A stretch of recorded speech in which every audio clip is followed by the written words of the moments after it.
ராகவ், மா, இந்த இன்விடேஷனை எல்லாம் நம்மளோட ஆபீஸ் ஸ்டாஃபுக்கு அப்புறம் உன்னோட ஃப்ரெண்ட்ஸுக்கெல்லாம் கொடுத்துடு. இந்தா வாங்கிக்கோ ராகவ்.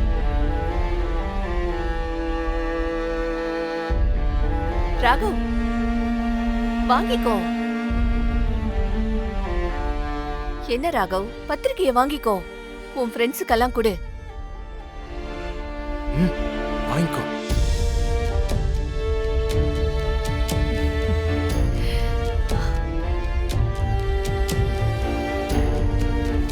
பல்லவி, அம்மா, இத உன் சின்ன அண்ணன் கிட்ட கொடுத்து அவனோட ஃப்ரெண்ட்ஸுக்கெல்லாம் இன்விடேஷன் கொடுக்க சொல்லு. சரிங்கம்மா.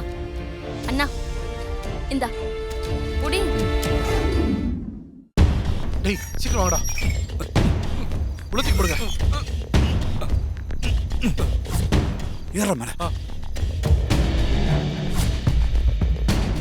பாத்து கடைசியில கொண்டு போய் சீக்கிரம் உள்ள போ. வா வா சீக்கிரம் வா. க்ளோஸ் பண்ணுடா. டேய் இறங்குடா. ஏய் வண்டி ஏறா. வண்டி ஏறு. சீக்கிரம் ஏறா, நான் பொறுமையா வந்துட்டு இருக்கேன். ஏறா. எடுடா.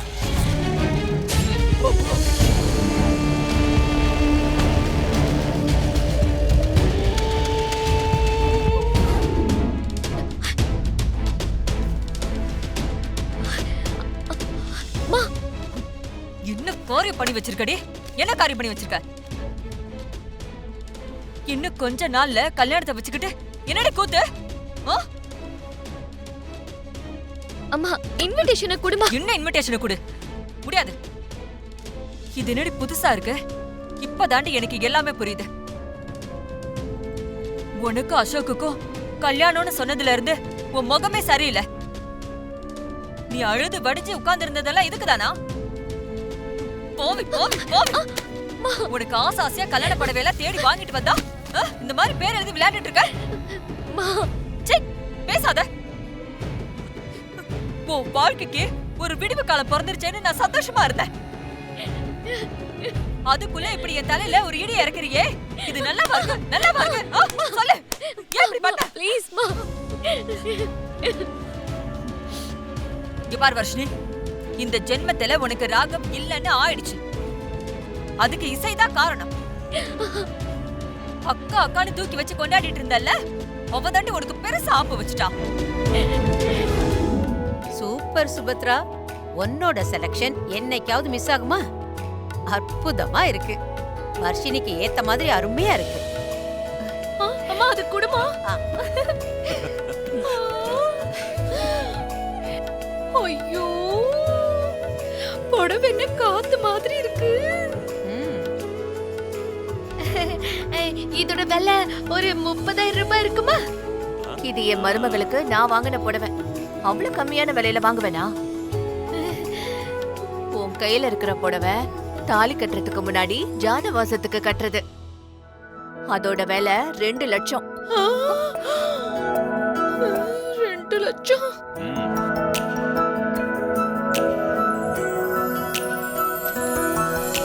இது முகூர்த்த புடவை.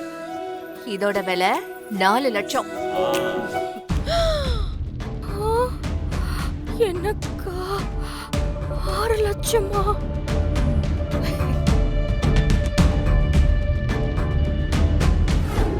வாவ் அம்மா, எனக்கு பிடிச்ச பாவாடை தாவணி வாங்கிட்டு வந்திருக்கீங்க. தேங்க்ஸ்மா. ஐயா அம்மா. வாங்க வாங்க. அக்கா, இவங்க யாருக்கா? வழக்கமா இந்த வீட்டுக்கு இவர்தான் நகை செய்வாரு. ஐயா வணக்கம். வணக்கம். பொண்ணு ஊருக்கு வர சொன்னதா கடப்பையன் சொன்னா, அதான் வந்தேங்க. ஆமா ஆமா, என் பையன் கல்யாணத்துக்கு தாலி செஞ்சு கொடுக்கணும், அதுக்கு தான் உங்களை வர சொன்னேன். சரிங்கய்யா, பிரமாதமா செஞ்சிருவங்கய்யா. சுபத்ரா, போய் கொண்டு வா. போமா.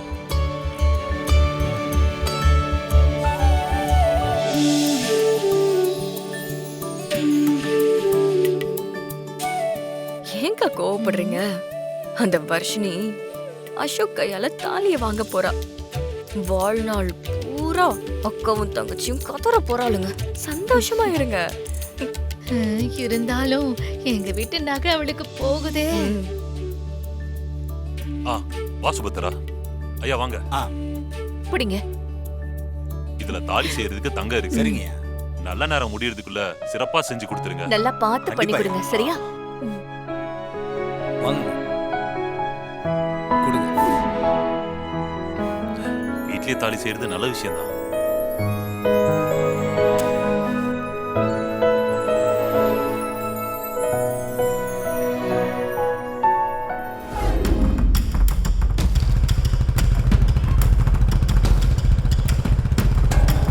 அசோகா எல்லா இடத்துலயும் தேடிட்டோம், அவனை காணுமடா. டோன்ட் வரி விஷால், எப்படியாவது கண்டுபிடிச்சிடலாம். டேய், மேடம் சொன்ன மாதிரி வண்டியை நிறுத்தாம போயிட்டே இரு. சரிடா. எங்கேயும் நிறுத்தக்கூடாது.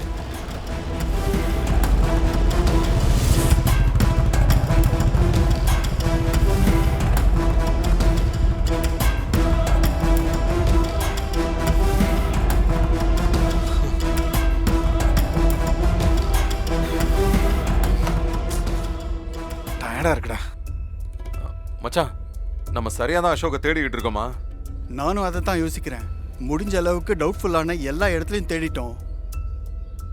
இங்க எங்கேயும் அசோக் இல்லைனா கண்டிப்பா வேற எங்கேயோ தான் அடைச்சி வச்சிருக்கணும். மச்சான், அப்போ நம்ம வந்தது தெரிஞ்சு அசோக் இருந்த இடத்த மாத்திருப்பாங்கன்னு சொல்ல வரியா? வாய்ப்பு இருக்குடா.